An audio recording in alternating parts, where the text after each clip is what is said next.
Christian Heaven. In Christianity, heaven is where God lives with angels and good people go after death. In the book of Acts, Jesus rises to heaven, sits beside God, and will return in the second coming. Some believe it's a waiting place until God creates a perfect world, called the New Earth, where everyone lives forever in peace. The Bible describes a heavenly city called New Jerusalem, with giant pearly gates, streets paved with gold, and a crystal sea reflecting God's radiance. Heaven promises reunion with loved ones, eternal life, and freedom from all suffering. Orthodox Christians believe heaven is a place of green pasture, peace and joy, where people become more like God by living a Christ-like life. Catholics say heaven is the ultimate happiness because you see God directly. Entry requires the grace of baptism. It's God's own place with no sadness, pain, or evil, but people who aren't fully pure may go through a cleansing process called purgatory. The Catechism describes heaven as life with God beyond human understanding,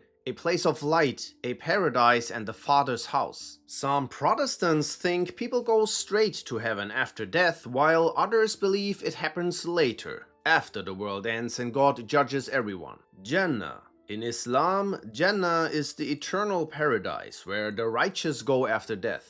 It exists alongside our world and consists of multiple levels. Some say 7, 8, others hundreds, with higher levels offering greater rewards. One day in Jannah equals 1,000 years on earth. The Quran describes Jannah as a vast kingdom of tranquility with many gardens. These contain flowing springs, rivers of milk and honey, and fruits of every kind. Inhabitants live in opulent palaces made of gold and precious gems, furnished with silk carpets and jeweled thrones. People in Jannah receive perfect, eternally young bodies that never sleep, go to the toilet, or feel pain. They can eat and drink endlessly with enhanced pleasure, even wine without headaches, and enjoy the company of their saved family members. But the greatest reward in Jannah isn't physical pleasure but acceptance from God.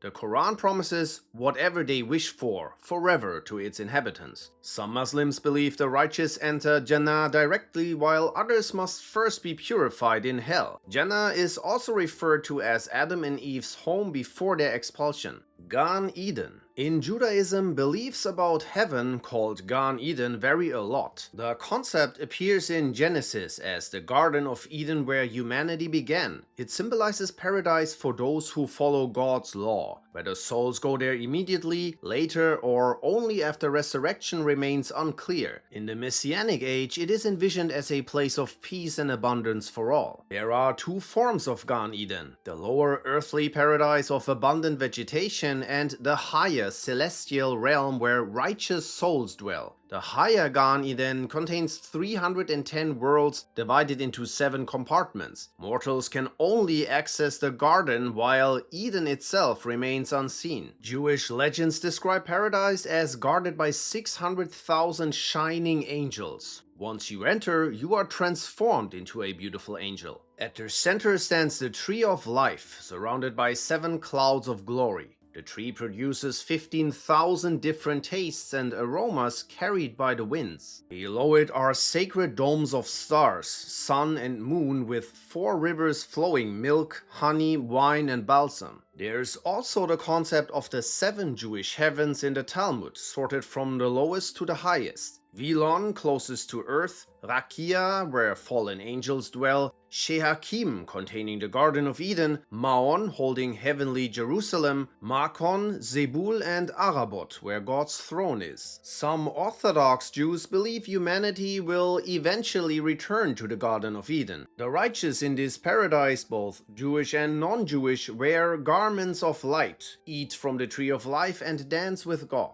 Svarga is a temporary paradise in Hinduism, a higher esoteric plane where good souls rest, meet their ancestors, and enjoy rewards before being reborn. It's ruled by Indra, the king of gods, and located on the sacred Mount Meru, but it's seen as a lower heaven compared to the eternal abodes of Vishnu or Shiva. Souls reach Svarga after an interview with Yama, the god of death, who assesses good and bad deeds. Time in Svarga depends on how much virtue one has earned. It's a land of pleasures and beauty. Heavenly music, water lilies and lotuses, even streams of butter and honey. The realm is also home to Kamathenu, the wish-granting cow, and the Kalpa Vriksha tree, which grants all desires. Buddhist Heaven. In Buddhism, heavens are like a cosmic hotel. They are nice but temporary and still part of the endless cycle of birth, death, and rebirth. People with good karma might earn a heavenly stay, but once that karma runs out, it's back to the cycle, reborn as a human, animal, or something else. Buddhists aim to escape this cycle altogether by reaching enlightenment, which isn't a place but a state of perfect peace and liberation. The universe is imagined as a vertical ladder of realms, with heavens above humans and lower realms like those of animals or hungry ghosts beneath. The Strimsa heaven, sorry for the pronunciation, is one of the most famous and works like the VIP floor, akin to Mount Olympus in Greek mythology. Mahayana Buddhism introduces Pure Lands, paradises created by enlightened Buddhas like Amitabha. Being born in a Pure Land is like a fast track to enlightenment, unless you want to return to help others. In Tibetan Buddhism, the heavens are sorted into 5 main types, with Akanishta at the top, the ultimate heaven reserved for those who've achieved nirvana, where they live in eternal peace. Norse heavens. In Norse mythology, there are several heavens. Valhalla is the most famous Norse heaven, a great hall in Asgard ruled by Odin. Here, special warriors are chosen by Valkyries, female warriors who bring the most glorious dead to Odin's hall. In Valhalla, warriors feast on a magical beast that resurrects each night.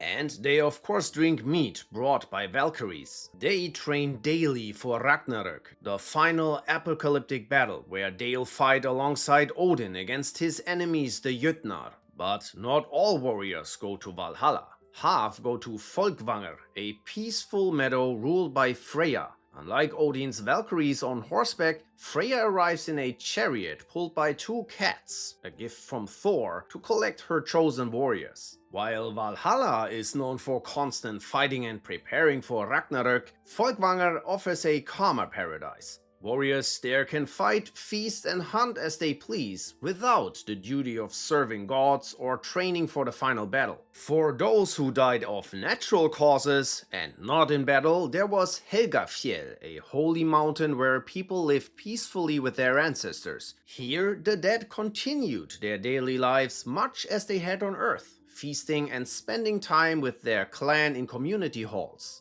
Elysium was the paradise in Greek mythology, reserved for heroes, righteous souls, and those chosen by the gods. Located at the western edge of Earth by the stream of Okeanos, it was originally only for demigods and warriors, but later open to all virtuous people for afterlife. The blessed souls here enjoy perfect weather in endless green meadows. They could continue their favorite activities from life, playing sports, making music, philosophical discussions, or feasting, all without pain or hardship in eternal happiness. Some say Kronos, father of Zeus, ruled Elysium, while others believe it was divine judge Radamanthus. Chinese Heaven. In Chinese mythology and religion, Tian is both a place and divine force. It represents heaven, cosmic order, and a power that governs nature and human affairs. Tian exists opposite to Earth, with humanity between them. In Taoism, heaven has 36 layers, each home to different deities. The highest realm, called the Great Web, is ruled by Yuanxi Tiansun, one of the highest deities in Taoism. Immortals who achieve perfect harmony with the Tao, some kind of universal energy, can ascend to these heavenly realms after death. They live on Mount Penglai, a magical paradise filled with precious gems, magical herbs that grant eternal life, and buildings of gold and silver. Confucians view Tian as the source of moral law and imperial authority. So for them it's not just a place you go after you die, it's a force which defines how people should live and how society should be organized. Unlike Western heavens, Tian isn't just an afterlife destination but an active force shaping the world. It contains both order and chaos, with mythical beings like dragons and fox spirits dwelling in its various levels. Aztec Heaven. The Aztecs believed in a multi-layered heaven called Topan, made of 13 levels. Which heaven you reached depended on how you died. These heavens were created from the head of Cipactli, a giant primordial crocodile, during the gods' act of creation. The highest heaven was home to Ometeotl, a dual god, both male and female, who created everything. Another famous level was Tlalocan, a paradise overseen by the rain god Tlaloc. It's described as a lush realm with eternal spring, green plants, and abundant food. Tlalocan welcomed those who died by water-related causes, like drowning or lightning, as well as those with physical deformities. Zoroastrian Heaven. In Zoroastrianism, heaven is called the House of Song, a paradise of eternal light and harmony. It's one of the oldest concepts. It has 3 levels: the heaven of stars, moon and sun, with the endless lights realm above them all. The highest level is closest to Ahura Mazda, their supreme god, and completely free from evil but full of ultimate peace.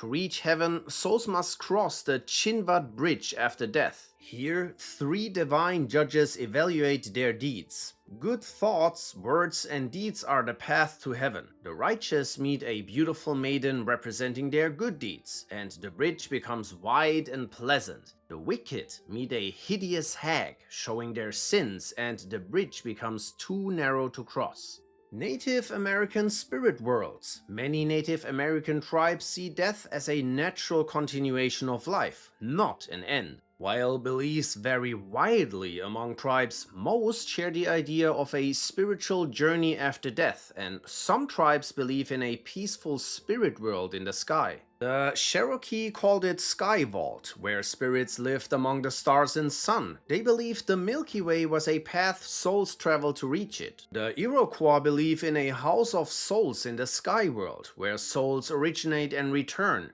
Good souls travel the Great Sky Road back home, evil souls take a different path. The Lakota and many other Plains tribes spoke of the Happy Hunting Grounds, a paradise where game was plentiful and the weather always perfect. Here, ancestors lived in peace with family and without hardship. The Pueblo peoples believed their ancestors became rain-bringing clouds, returning to nourish the earth, whereas the Navajo saw the afterlife as a mirror of their earthly home, but without pain or suffering. Aaru, also called the Field of Reeds, was the heavenly paradise in ancient Egyptian mythology, ruled by Osiris, the god of fertility and afterlife. But to reach this idyllic realm, a soul first had to pass the famous weighing of the heart ceremony. The heart, considered the seat of the soul, was weighed against an ostrich feather symbolizing Maat, the goddess of truth and cosmic balance. Only those with hearts as light as a feather, untainted by guilt or wrongdoing, were deemed worthy to proceed.